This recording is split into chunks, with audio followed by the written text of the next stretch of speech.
บทสนทนาที่3สถานที่โรงหมอท่านหมอ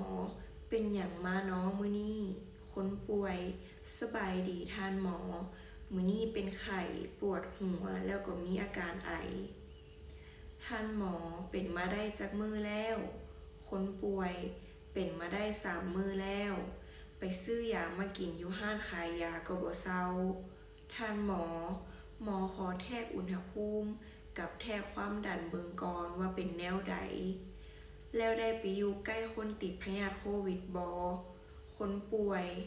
อาทิตย์ที่แล้วได้ไปเที่ยววังเวียงกับหมู่แล้วหมู่ก็บอกเมื่อวานว่าให้กวดพยาธิโควิดเบิ่งแต่ว่ากวดแล้วมันก็ขึ้นขีดเดียวท่านหมออาการแบบนี้ต้องกักตัวอยู่เรือนห้ามออกไปเล่นอีก3 มื้อลองกวดพยาธิโควิดอีกเทื่อเด้อคนป่วยเจ้าท่านหมอ